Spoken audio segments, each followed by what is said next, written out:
Hey everyone, and welcome to another deep dive.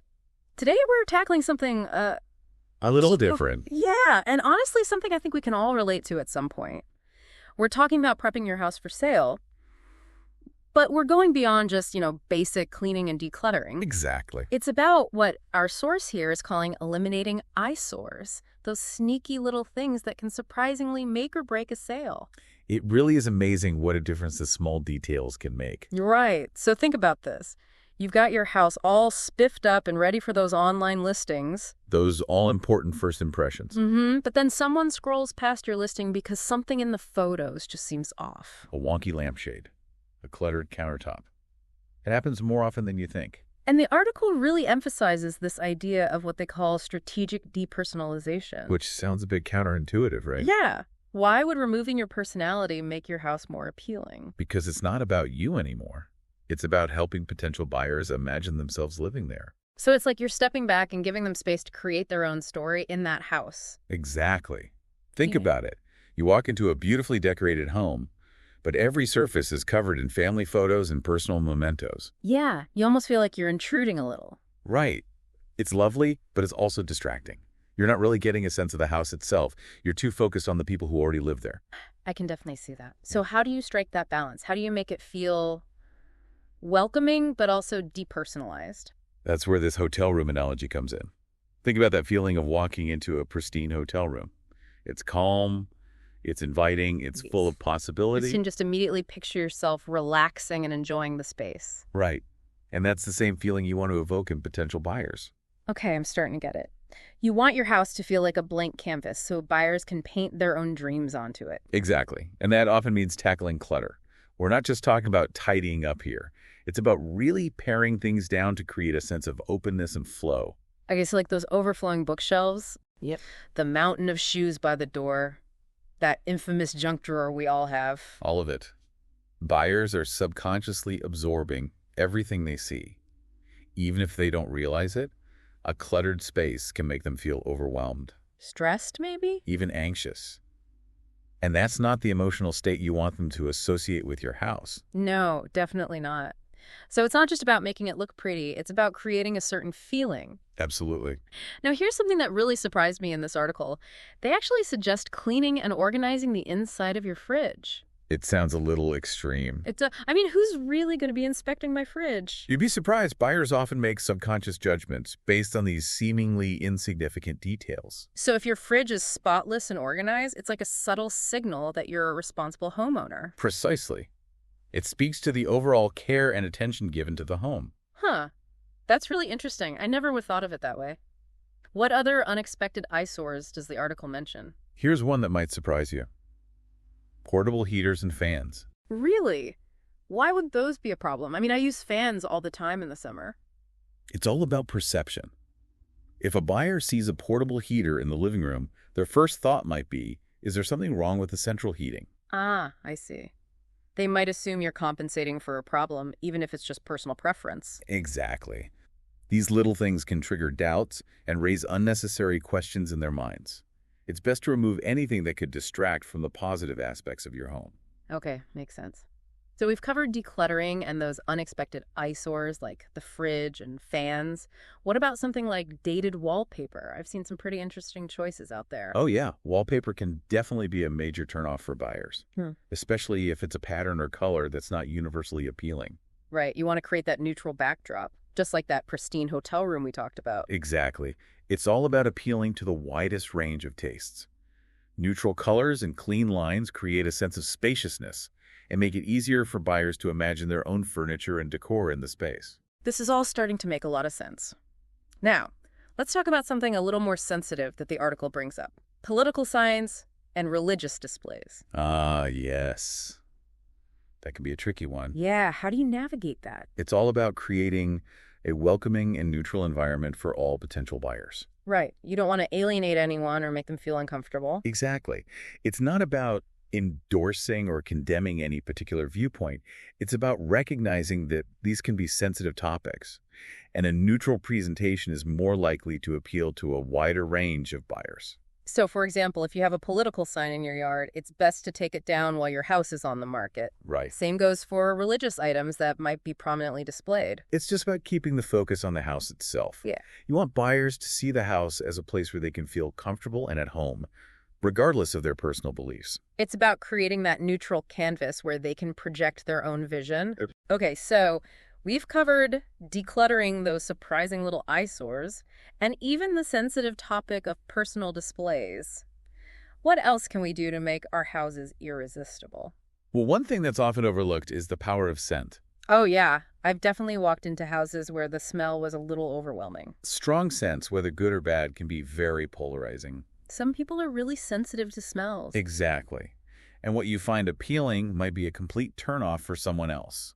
So no cinnamon apple potpourri or anything like that. It's best to err on the side of subtlety.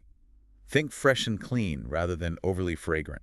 So airing out the house before showings is a must. Definitely. And maybe some fresh flowers. Exactly. It's about creating a welcoming and pleasant sensory experience. This has been so insightful already. I feel like I'm seeing my own house in a whole new light. That's great. We've still got more ground to cover, so stay tuned for part 2, where we'll delve into some more surprising tips. You won't want to miss it.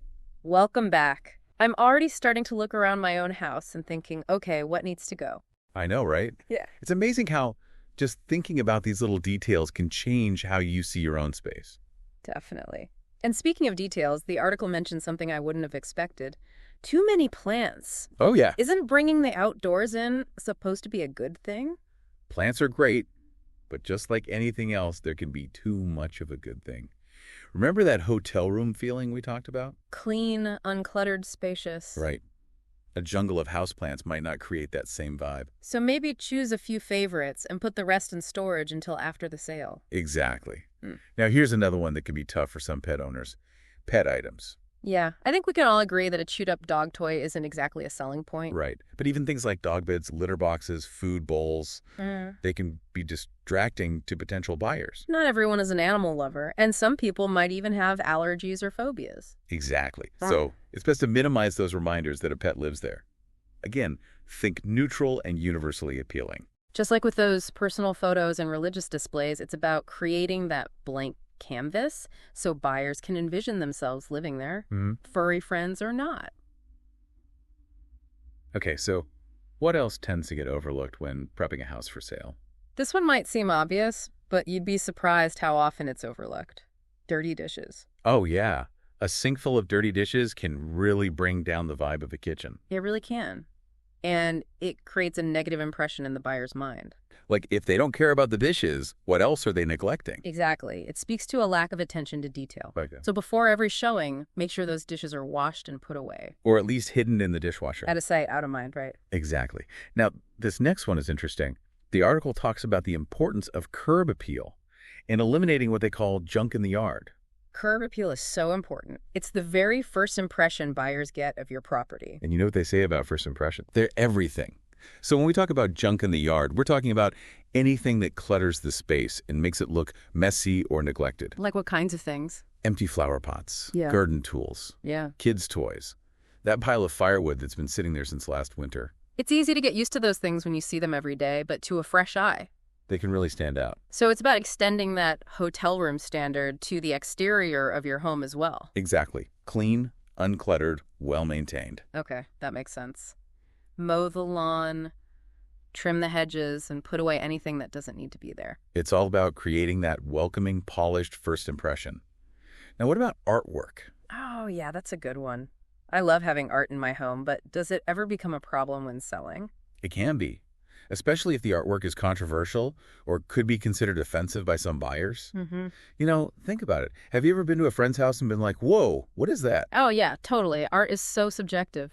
What might be perfectly fine for one person could be a major turnoff for another.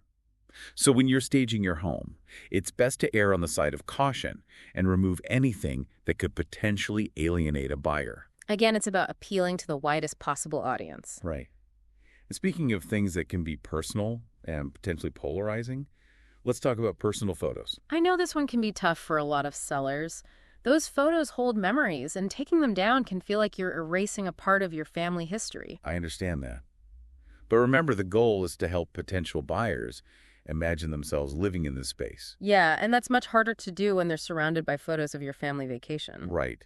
It's like trying to read a book with someone else's annotations all over the pages. You want buyers to be able to write their own story in that house, not feel like they're just stepping into someone else's. Okay, so pack away those personal photos and let the house speak for itself. It's about creating a space that's full of potential, not cluttered with the past. We've covered so much ground already, and it's clear that staging a house for sale is about so much more than just cleaning and tidying up. Oh, absolutely. It's about understanding buyer psychology, creating a specific emotional response, and presenting your home in a way that highlights its best features while minimizing potential distractions. It's about crafting an experience, not just showcasing a property. What else is in store for us in part 3? We'll delve into even more tips and tricks, and I'll share some of the most surprising things I've encountered in my years of helping people stage their homes. Don't miss it. Welcome back to the final part of our deep dive. I feel like my brain is bursting with all these home staging secrets. You and me both. But before we wrap up, what are the biggest takeaways we need to remember when it's time to actually put these tips into practice? I think the most important thing to remember is that we're not just selling a house. We're selling a feeling. We're selling an experience. That hotel room feeling we keep talking about. Exactly. When you walk into a beautifully staged hotel room, you immediately feel relaxed and at ease. And you can instantly imagine yourself enjoying the space. Right. Because you're not distracted by someone else's clutter or personal belongings. You're just surrounded by this beautiful neutral canvas. And that's what we want to create for potential buyers. Exactly. We want them to be able to walk in and picture themselves living there without being distracted by our stuff. Our personal photos, our religious items, our overflowing bookshelves. All of it. It's about appealing to the widest possible audience and minimizing potential turnoffs. And remember, it's not just about making it look pretty. It's about creating a certain feeling. Absolutely. Think about it. Would you feel more relaxed and at ease in a cluttered, chaotic space or a clean and organized one? Definitely the clean and organized one. No question. Right, and that's why even those seemingly insignificant details like cleaning the inside of your fridge can make such a big difference. It's like sending a subtle signal to potential buyers that you're a responsible homeowner who takes pride in their property. Precisely. And that attention to detail should extend to the exterior of your home as well. Curb appeal is crucial. It's the first thing buyers see when they pull up to your house. Exactly. So make sure your lawn is mowed, your hedges are trimmed, and there's no clutter in sight. And of course, don't forget about the power of a fresh, clean scent. Avoid anything too strong or overpowering and opt for something subtle and universally appealing. Like fresh flowers or the smell of freshly baked cookies. Who doesn't love that? Right. It's all about creating a welcoming and inviting atmosphere. This deep dive has been so eye-opening. I feel like I've learned so much about not just home staging, but also about the psychology of perception and the power of creating a welcoming atmosphere. Me too. And the best part is that these principles can apply to your everyday life, even if you're not planning to sell your house anytime soon. That's a great point. Thinking about these eyesores and that hotel room standard can help us create a more peaceful and welcoming environment for ourselves, too. Exactly. It's all about being mindful of the details that can impact how we experience our living spaces. Well, that's all the time we have for today's deep dive into the world of home staging. We hope you found it informative and maybe even a little bit inspiring. Happy staging, everyone! Until next time, keep diving deep.